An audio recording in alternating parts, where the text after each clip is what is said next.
Welcome back my YouTube channel RT news. आज हम पहुंचे हैं खजूरी, जहां पर ऑल इंडिया मजलिस इत्तेहादुल मुस्लिमीन से जो संगठन मंत्री डॉक्टर नईम थे, उन्होंने इस्तीफ़ा दे दिया था। हम इन पर चर्चा करेंगे, इस्तीफ़ा क्यों दिया, कैसे दिया, क्या वजह रही, क्या पार्टी में मतभेद चल रहा है, आखिर क्या वजह है। लेकिन सबसे बड़ी बात यह कि ज़िला अध्यक्ष जो फ़हीम चौधरी एडवोकेट है, उन्होंने इनका इस्तीफ़ा नामंजूर किया था। तो आज उसी को लेकर हम इनसे बात करना चाहेंगे। सबसे पहले डॉक्टर साहब, हम आपका अपने यूट्यूब चैनल आरटी न्यूज़ पर शुक्रिया अदा करते हैं, आपने हमें वक्त दिया। आपका बहुत बहुत शुक्रिया जनाब, आप हमारे यहाँ पर तशरीफ़ लाए। तो सबसे पहले ये बताइए, आपने इस्तीफ़ा क्यों दिया? क्या पार्टी के अंदर मतभेद चल रहा है? क्या किसी से कोई नाराज़गी है? क्या आपकी बात को वैल्यू नहीं दी जाती? क्या मसला है आखिर? नहीं, यकीनन मैं पेशे से डॉक्टर हूँ, तो मैं मशगूल रहता हूँ। शौकत साहब ने भी इस बात को कहा था कि आप 1 साल के लिए फ्री हो जाइए, कि आपको पार्टी के लिए काम करना होगा। तो मैं इतना वक्त नहीं दे पाता, मुझे मालूम था। तो मैंने इस वजह से, मशगूली होने की वजह से, मैंने अपना रिज़ाइन लेटर डाल दिया था। चर्चा ये थी कि पार्टी के अंदर मतभेद है, तो इसको लेकर आपने पार्टी में आपकी बात नहीं मानी जाती संगठन मंत्री होने के नाते से, तो इसलिए आपने इस्तीफ़ा दिया था। देखिए, माननी ना मानने की तो बात अलग है। मेरी ज़िले की कमेटी में 100 प्लस हैं। मुझे अल्लाह की ज़ात से उम्मीद है कि एक शख्स भी ऐसा नहीं है जो मेरी मुखालफत करता हो। मैंने संगठन पर इतना मजबूत तरीके से काम किया है कि अगर मेरा साथी कोई मुझसे नाराज़ हुआ है या पार्टी की आइडियोलॉजी के ख़िलाफ़ गया है, तो मैंने उसे समझाया है। अगर वो बाहर जाने की उसने कोशिश करी है, तो मैंने उसे खुशामद करी है।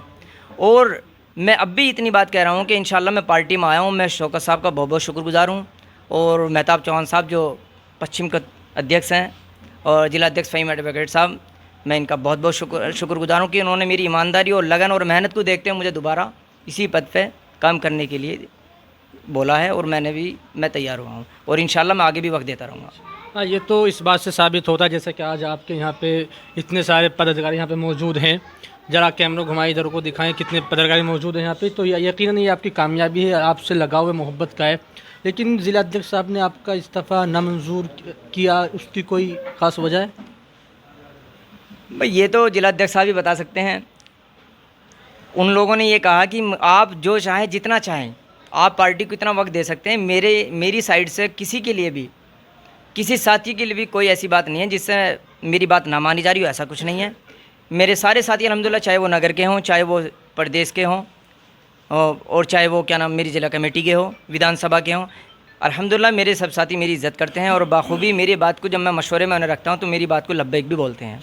जैसा भी आपने कहा कि जो जितना वक्त दे उतना ही दीजिए, लेकिन अभी शौकत साहब ने कहा कि हमारे ज़िले में 500 एक्टिव मेंबर बनाएंगे। और जब एक्टिव मेंबर होता तो आप यकीनन जानते हैं संगठन मंत्री के एक्टिव मेंबर किसे बोलते हैं। और आप एक तरफ तो ये कह रहे हैं कि जो जितना वक्त दे वो उतना दे, लेकिन एक तरफ आपके पार्टी के प्रदेश अध्यक्ष साहब ये कह रहे हैं कि हम एक्टिव मेंबर बनाएं, तो ऐसे कैसे चलेगा? दरअसल ये बात फ़हीम एडवोकेट साहब ने कहा है, मैसेज के थ्रू ज़िला कमेटी के जो ग्रुप है उसमें डाला था कि आप जितना वक्त हो सकता है देंगे। लेकिन मैं इनका शुक्रगुज़ार हूँ, उनका ये बड़प्पन है।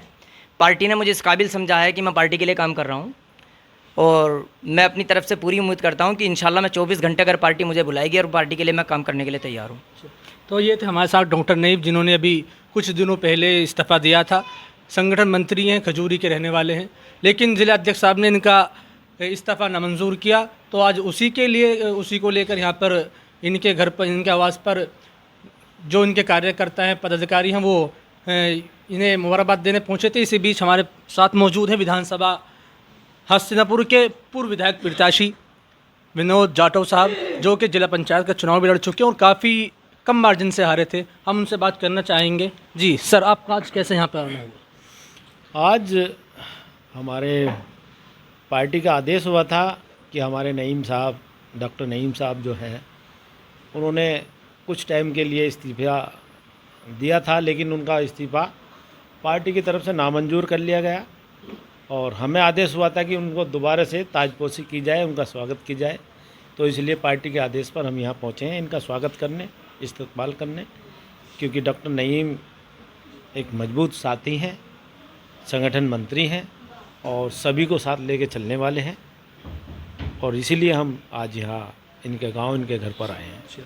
जैसे कि अभी आपके प्रदेश अध्यक्ष शौकत अली साहब ने ऐलान किया कि हम हर ज़िले में 500 एक्टिव मेंबर बनाएंगे, तो क्या इससे 27 जीतने की तैयारी में हैं आप? बिल्कुल बिल्कुल, 500 नहीं, 5000 सदस्य बनाएंगे हम। हर विधानसभा में हम 5000 जो है सक्रिय सदस्य बनाएंगे। 500 तो बहुत कम है, 5000 बनाएंगे और विधानसभा ज़्यादा से ज़्यादा विधानसभा जीतेंगे। 5000 आदमी आप लाएंगे कहाँ से? बहुत हैं, बहुत दीवाने हैं।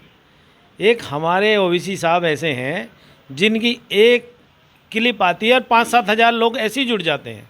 अभी पीछे आया था, टीवी पर चल रहा था और जो है ये डाटा भी है कि अभी तक लगभग 6 महीने के अंदर अंदर 2 करोड़ समथिंग लोग पार्टी की सदस्यता ले चुके हैं और आगे भी ये कारवां चलता रहेगा। जैसे कि 2022 में विधानसभा चुनाव हुए थे तो तकरीबन पार्टी के पास में उस वक्त 1.5 करोड़ सदस्य आदमी थे, लेकिन वोट मिले सिर्फ 2 लाख। ये क्या मतलब? वो देखिए, ये तो समय समय की बात होती है। वो समय कुछ और था, आज समय बदल रहा है। जैसे भी आपने कहा कि सोशल मीडिया पर क्लिप आती है तो उसे लाखों व्यूज़ देखते हैं, सोशल मीडिया पर चुनाव थोड़ी जीता जाता है। नहीं, अब धरती पे है, सब धरती पे है सब लोग। अब सोशल मीडिया के साथ साथ जो है ज़मीनी स्तर पे काम चल रहा है। तो जिला पंचायत को लेकर जो कि करीब में चुनाव है उस पर आपकी क्या रणनीति है? रणनीति यही है कि ज़्यादा से ज़्यादा सीटों पर चुनाव लड़ेंगे और जीतेंगे। संगठन मजबूत हो रहा है हमारा। लड़ेंगे कितनी और जीतेंगे कितनी? अब ये तो समय बताएगा जी। तैयारी कैसी है आपकी? तैयारी पूरी है, फुल जोरों पे है, जोरों पर पूरी तैयारी है। ज़्यादा से ज़्यादा सीटें लड़ेंगे और ज़्यादा से ज़्यादा ही सीटें जीतेंगे। जिस तरह भी आपके प्रदेश अध्यक्ष शौकत साहब का बयान आया था कि तुम मुझे 11 दे दो तो एनकाउंटर करने वाला को भी एनकाउंटर होगा, तो इस तरह से आप जीत पाएंगे? नहीं, ये उनका बयान जो है मीडिया के द्वारा गलत बयान जो है दर्शाया गया है। उनका कहना ये नहीं था कि 11 दे दो तो हम एनकाउंटर वालों का। उनका कहना ये था कि आप हमें 11 विधायक दीजिए। आज समाजवादी पार्टी में 111 विधायक हैं जो मुसलमानों की दबे कुचलों की बात नहीं करते हैं, जिनको मुसलमानों ने अपने खून से सींचा है। उनका कहना यह था कि आप हमें 111 नहीं, हमें आप कुल 11 दे दीजिए। तो जो आजकल यहाँ फर्जी एनकाउंटर हो गए हैं, फर्जी जो है गो रक्षक जो हमारे उस पर जो है माऊ लिंचिंग कर रहे हैं, गो हत्या कर रहे हैं, तो उनके लिए ये बयान था। कोई बयान ऐसा नहीं था कि उन्होंने जो है ये बयान किसी के खिलाफत में दिया। उन्होंने कहा आप हमें 11 विधायक जी, हम संविधान के दायरे में रह के हम उनको जो है उनको भी सज़ा दिलवाएंगे।